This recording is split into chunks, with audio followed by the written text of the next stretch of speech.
आप सभी का मेरे YouTube channel light of knowledge में स्वागत है। आज का हमारा टॉपिक है पुष्प के मादा जननांग यानी female reproductive organs of flowers. तो पुष्प के जो प्रमुख मादा जननांग है वो है जायांग या स्त्रीकेसर, गैनोसियम और पिस्टिल। जायांग या स्त्रीकेसर, जो जायांग है यानी गैनोसियम या स्त्रीकेसर, इसके मुख्यतः 3 भाग होते हैं। इसका जो सबसे ऊपर वाला भाग होता है चिपचिपा होता है, इसे स्टिग्मा कहते हैं या हिंदी में वर्तिकाग्र। और ये जो भाग है इसे स्टाइल या वर्तिका कहते हैं। जो मेन भाग है इसका ये है ओवरी यानी अंडाशय। अंडाशय के अंदर ओव्यूल होते हैं, बीजांड होते हैं। और पुष्प जिस भाग पर अटका हुआ है, पूरा पुष्प जिस पर टिका रहता है वह है थैलेमस या पुष्पासन कहलाता है। ये भाग इसका पुष्प का ये थैलेमस या पुष्पासन कहलाता है। इस केसर की एक संरचना है और ये मादा जननांग है और प्रमुख भाग है पुष्प का।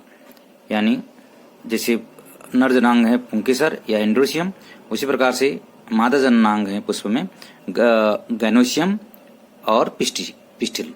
जायांग जो स्टिग्मा है इस पर चिपचिपा पदार्थ निकलता है और परागण के समय जो परागकण है यहीं पर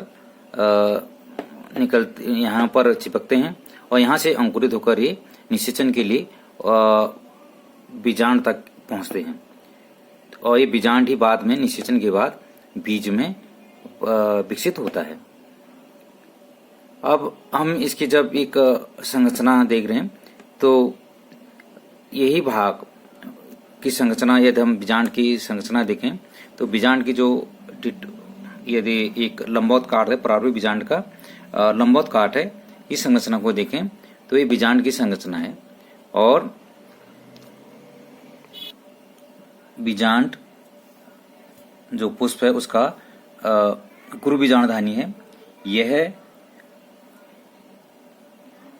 जो बीजांड वृंत द्वारा, ये बीजांड वृंत है फनिकल द्वारा पुष्प के प्लेसेंटा पर या बीजांडासन पर चिपका रहता है, जिसे प्लेसेंटा या बीजांडासन कहते हैं।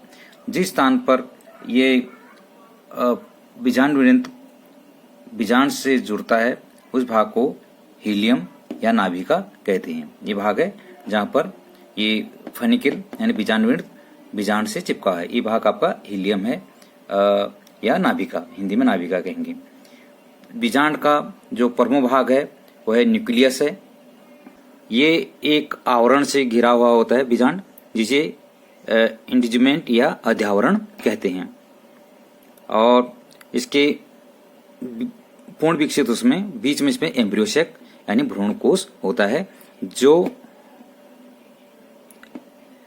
8 केंद्र की और 7 कोश की होता है, यानी 7 सेल्ड 8 न्यूक्लिएटेड। पूर्ण विकसित जो भ्रूणकोश है उसमें 7 कोशिकाएं और 8 केंद्रक होते हैं। इसकी जो संरचना है यही जो भ्रूणकोश है यानी मादा युग्मोद्भिद, इसकी संरचना यहाँ पर दिखाई गई, इसको भी बाद में बताएंगे। और ये जो एक जो बीजांड है, ये बीजांड द्वारा यानी माइक्रोफाइल द्वारा एक स्थान पर खुला, जहाँ पर अध्यावरण अलग अलग होते हैं। यहीं पर से अमुनन जो प्रागनलिका है अंकुरित होकर यहीं पर से इंटर करती है बीजांड के अंदर भ्रूणकोश के लिए। जिस भाग से बीजांड के जिस भाग से अध्यावरण या इंडिजमेंट निकलता है उस भाग को चैलजा कहते हैं या निभाग। चैलजा या निभाग कहा जाता है। अर्थात ये हम एक प्रारंभिक बीजांड का लंबवत काट को यदि हम इसकी संरचनाओं के भाग हैं तो फनिकल, ये बीजांड वृंत, हीलियम और मतलब नाभिक, माइक्रोफाइल बीजांड द्वार और एम्ब्रियोसेक भ्रूणकोश, इंडिजमेंट यानी अध्यावरण, न्यूक्लियस या निसेल्स जो बीजांडकाय और चैलजा निभाग, एक प्रमुख भाग जो हैं ये एक प्रारंभिक बीजांड के होते हैं। इसके बाद यानी बीजांड के बाद जो बीचों बीच में बीजांड की संरचना है ये एम्ब्रियो सेक मीन यही भाग का यदि हम इसे लार्ज करके देखें या इसकी पूर्ण संरचना देखें तो एक भ्रूणकोश की संरचना है जिसे हम मादा युग्मोद्भिद कहते हैं। इसमें ये पूर्ण विकसित जो मादा युग्मोद्भिद है या एम्ब्रियो सेक है, यह 7 कोशिकी और 8 केंद्र की होता है। यानी इसमें 7 सेल होते हैं, कोशिकाएं होती हैं और 8 केंद्रक होते हैं। इसमें ये एक सिरे पर एंटीपोडल सेल हैं जो यानी प्रत्यव्यासांत कोशिकाएं हैं जो 3 जिनकी संख्या 3 होती है, 1 2 3 है। इसी प्रकार से दूसरे ध्रुव पर जो एग एपर्चस, इस संरचना को हम पूरा एग एपर्चस कहते हैं, ये या अंडोपकरण, इसमें भी 3 कोशिकाएं होती हैं, 2 सिनजेट या सहायक कोशिकाएं कहलाती हैं और एक एग अंदर की ओर इसमें एग सेल्स होता है यानी अंड कोशिका होती है। बीच में तो इस प्रकार से 6 कोशिकाएं होंगी। बीचों बीच में 2 पोलर न्यूक्लियाई होते हैं, 2 केंद्रक होते हैं जो एक कोशिका को, इस बीच वाले को हम केंद्रीय कोशिका कहते हैं। तो इसमें 2 न्यूक्लियस है। इस प्रकार से यदि हम केंद्रकों की संख्या गिने 1 2 3 4 5 6 7 8 और हम कोशिकाओं की संख्या को गिनते हैं तो ये देखिए 1 2 3 4 5 6 और ये बीच वाली कोशिका 7, 6 के बाद 7, 1 2 3 4 5 6 और 7। तो 7 केंद्र इसमें कोशिकाएं होती हैं एक प्रारूपिक भ्रूणकोश में और 8 केंद्रक होते हैं। यह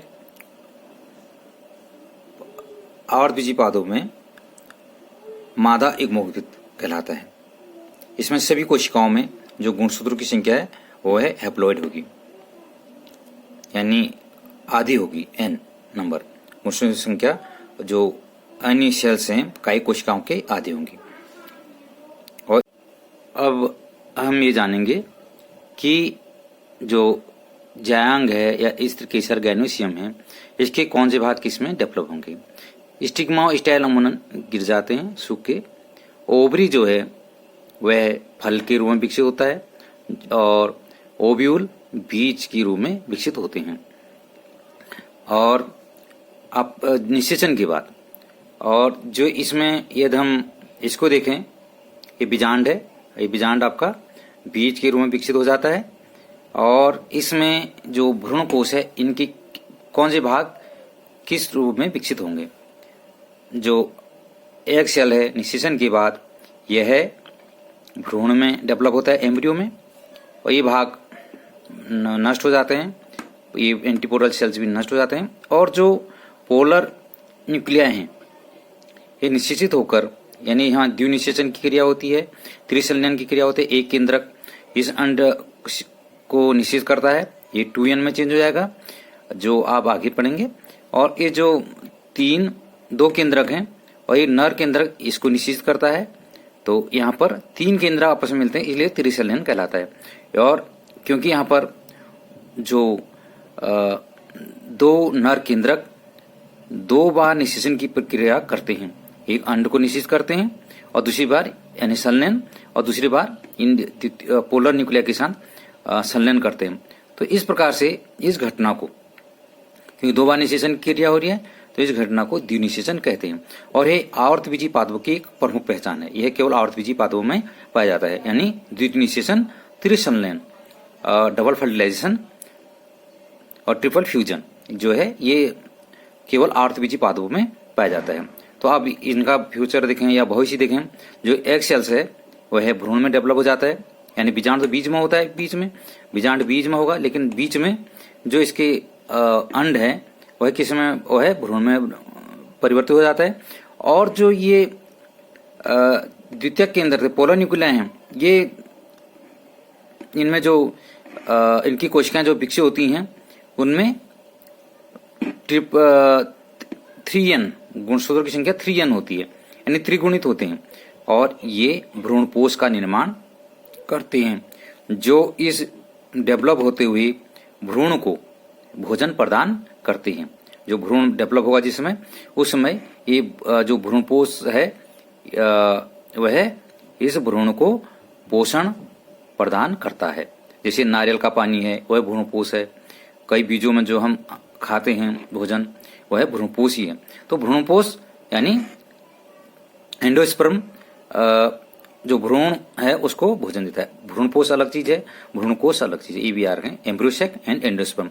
ये एंडोस्पर्म में चेंज होगा भ्रूणपोष में, जो भ्रूण को भोजन प्रदान करेगा।